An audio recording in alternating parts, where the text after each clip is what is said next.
Quand vous êtes en randonnée sur une longue distance, que vous dormez le plus souvent en tente et que vous partez avec le minimum pour alléger votre sac à dos, tout nouvel élément de confort est considéré comme un petit luxe.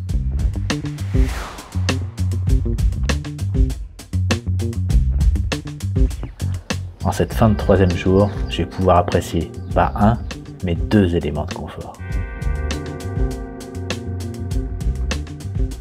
Rappelez-vous, je vous ai laissé au premier épisode alors qu'on quittait la Haute-Loire pour entrer dans le département de la Lozère. On va quitter la première région, Bernardin. On quitte aussi le département de la Haute-Loire. La troisième journée n'était pas encore terminée et comme je me sentais bien, j'ai décidé de pousser encore une petite dizaine de kilomètres.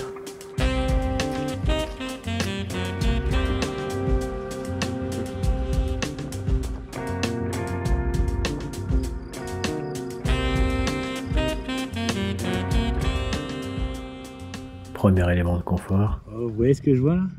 La piscine. Il y a la piscine dans le camping. Galier, bienvenue au Galier. Le deuxième, un vrai oreiller. Je préférais prendre ça. Une sorte de petite roulotte, je sais pas comment il s'appelle ça. Parce qu'il va faire froid cette nuit, 2 degrés je crois, donc j'ai vraiment préféré assurer. Histoire de bien dormir. Et puis là, alors, je vais tout de suite partir parce que il y a la piscine, il ferme dans 20 minutes. Donc je vais avoir juste le temps de piquer une petite tête.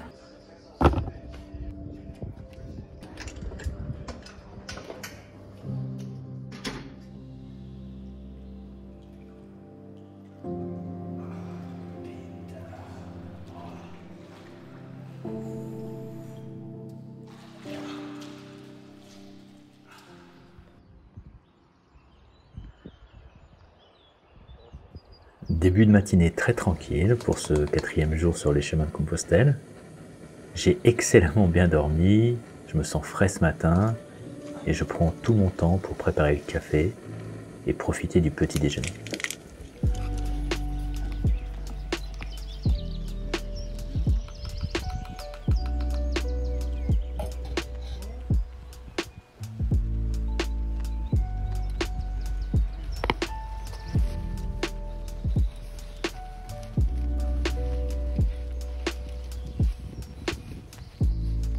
Départ à 9 h en direction d'Aumont-Aubrac pour une petite étape de 13 km seulement. Et oui, comme hier, j'en ai marché près de 34. Ce sera bien plus court aujourd'hui.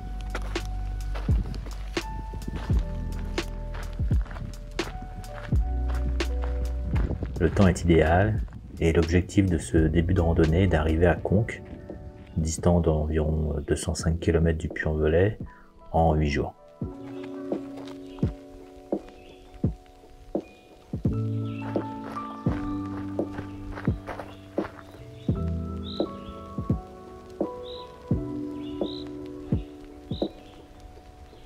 Il y a encore beaucoup de vent, mais on vient de là. D'ailleurs, on voit quelques marcheurs qui arrivent. On vient de prendre une petite côte sympa. Pas des plus faciles, il fait chaud et puis j'avoue que là, le 4e jour de marche, les jambes sont un peu plus lourdes quand même. Hein. On a fait que même pas 10 km et j'en ai déjà plein les bottes.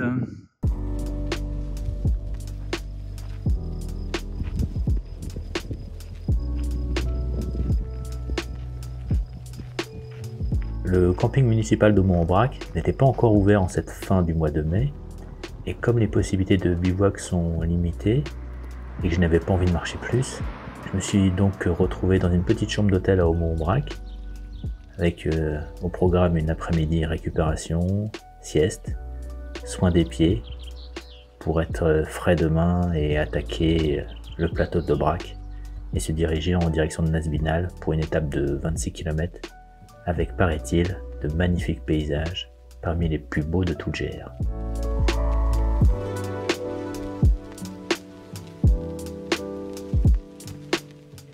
Waouh, non, il fait un peu froid là.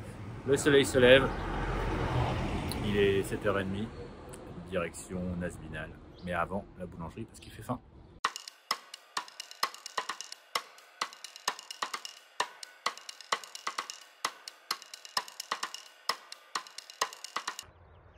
Alors d'un côté vous avez ça,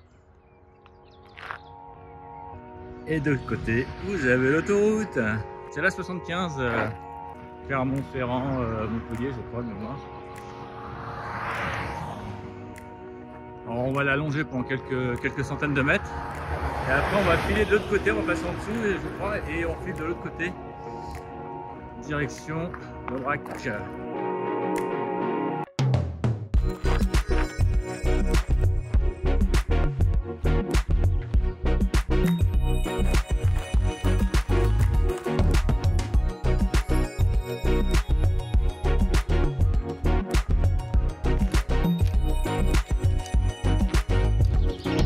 Hey, salut toi!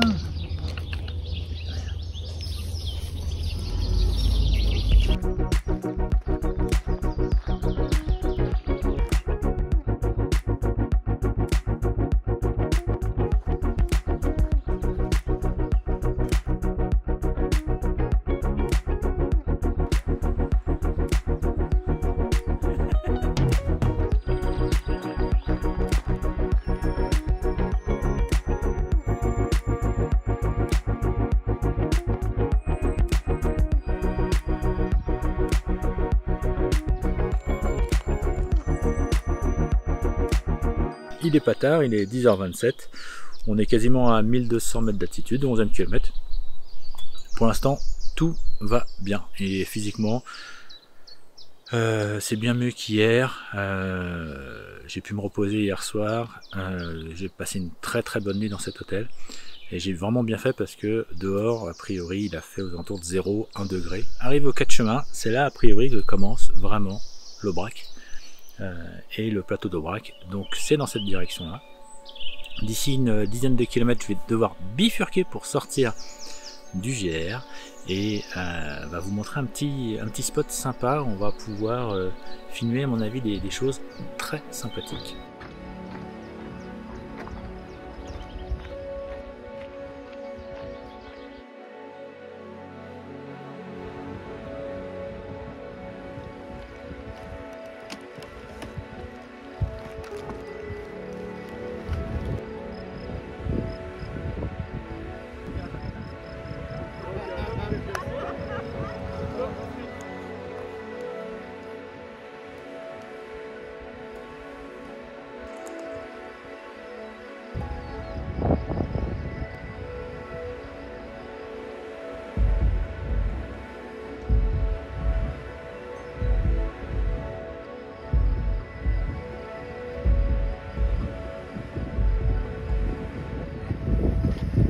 Ça grimpe, puis c'est très exposé, beaucoup de vent, et pas chaud, mais ça va. Et puis avec la montée, oups, ça réchauffe tout de suite. Mais ouf, elle est pas mal celle-là avant de manger.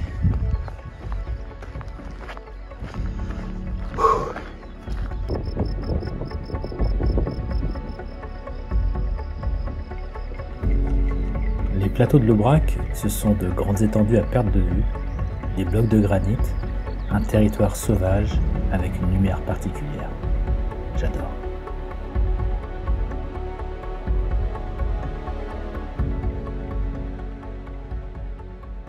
On est au 20e kilomètre, après la petite pause cola d'Aveyron. C'est pas mal. Mais c'est un petit goût de cerise, je trouve. Bon, comment va? Et toi, tu vas jusqu'où ce soir? Nasbinal. Ah aussi. Ok. Au lieu d'aller tout droit sur Nasbinal, tu fais un tout petit crochet. Un petit crochet de 3 km. Non, moins que ça. Ouais, je crois, oui. Wow, Si, 3 km de moi, ça. ça ne dérange pas, mais... 3 km. C'est quoi dans une vie? Ah, dans une vie, c'est pas grand-chose. dans une journée, par contre, c'est autre chose. Ce crochet que je voulais prendre m'amenait donc hors du GR pour me diriger vers la cascade du Déroc, qui paraît-il valait justement le détour. Après le pont de Marchastel, première à gauche, en direction du sud, et en moins de 2,5 km, on y sera au prix d'une petite montée de 60 mètres.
J'en ai pris plein les yeux, mais il est temps de repartir pour rejoindre Nazbinal. On passera par le GR 670, c'est le chemin urbain 5 qui part justement de Nazbinal et qui court jusqu'à Avignon sur plus de 330 km.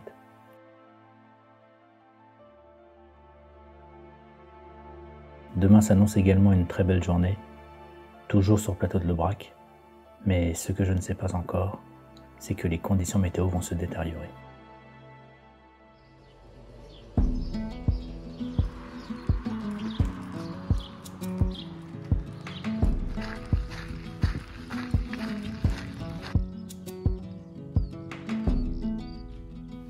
Petite pluie ce matin, j'aime bien la fraîcheur qu'elle dégage et les premiers pas sont très agréables. On retrouve très vite les pistes, les chemins forestiers et les passages directement dans les prairies.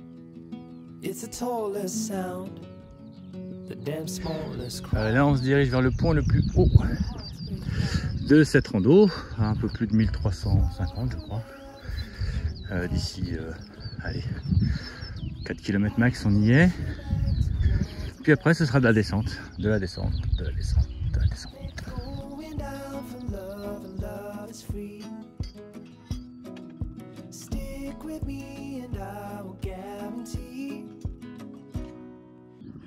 On est à plus de 1300 mètres là, ça y est. J'ai remis la polaire parce que non seulement il fait froid, mais en plus il y a du vent. Et comme c'est très dégagé, vous voyez que c'est plus pratique de bien se couvrir.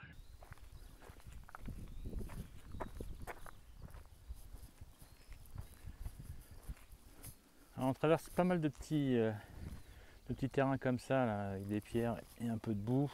Bon, c'est pas méchant, hein. Puis c'est pas sur des grandes distances non plus. Mais bon, faut faire attention. Rien de plus. Ouais. Celui-là il est bien crade. Oups.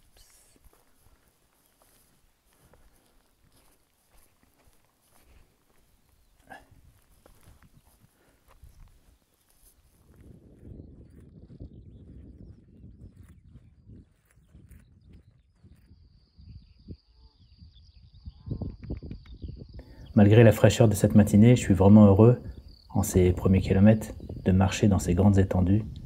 Même si, et ce sera souvent le cas sur le GR quand on est à travers champs, on est assez bordé à rester sur une trace, un chemin bien balisé et souvent délimité par les fils barbelés de part et d'autre du chemin. On a même vu un panneau ici sur l'Aubrac indiquant la générosité du propriétaire à nous laisser emprunter ce sentier en nous cédant un droit de passage et qu'on pouvait bien entendu le remercier avec quelques pièces dans une boîte posée sur une clôture.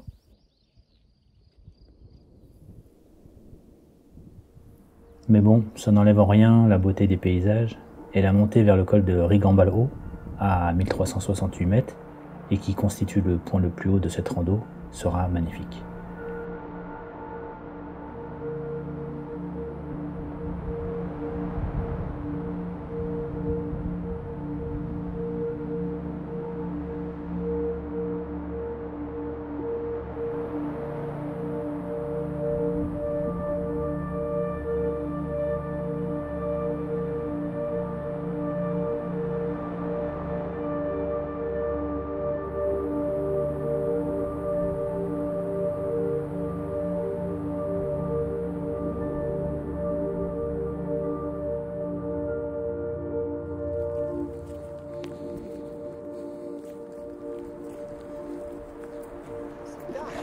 Pas organisé les Troyens.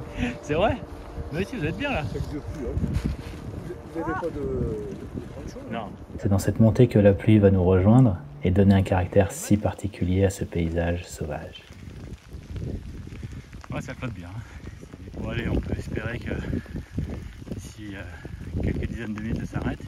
Et surtout on n'est pas très loin de Aubrac. Un petit village, on doit être à 1 km, 1,5 km, quelque chose comme ça. Donc, ça devrait aller.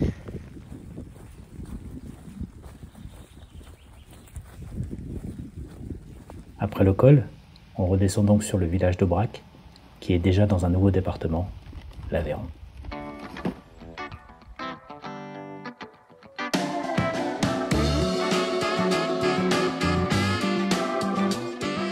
J'ai un beau-frère qui est décédé depuis et qui était passionné d'histoire. Mais cet homme-là, déjà, son parcours professionnel m'a toujours intrigué. Comme il était CRS, il est devenu inspecteur, bon déjà, et je le vois sur comment dire, sur des histoires de France, les religions, comment dire, les reliques et tous les monuments. Voilà.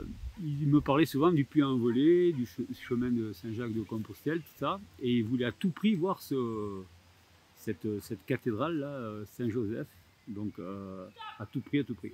Et il a réussi à la voir juste avant de décéder, quoi. Et moi, souvent je pensais à lui, bon, tout ça, tout ce qu'il me racontait, voilà, toutes ces histoires. Et je me suis dit qu'un jour, je ferai ça. Voilà, je partirai du Puy-en-Velay, je ferai des étapes.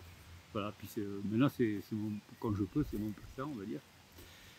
Et tout au long des étapes, quoi, du Puy-en-Velay, sur le chemin de Compostelle, je vois un tas de symboles, notamment chrétiens et catholiques, hein, puisque c'est très chargé d'histoire. Et quelquefois même on peut se retrouver comme on était avant au Moyen-Âge, comment les gens vivaient. Et mon premier parcours, j'ai fait 4 ou 5 étapes là, entre Nasbinal et Conques. En fait, ce qui m'a le plus attiré, ça a été les vieilles machines que les agriculteurs, il y a peut-être encore 100 ans, ils utilisaient, quoi. Alors ça, j'ai plus été attiré par ça, c'est bête, hein, voilà. Et vraiment, je voyais la vie de ces gens, ça devait être vraiment terrible, dur, quoi. Et ces machines qui rouillaient dans les coins des champs, là, toute cette histoire.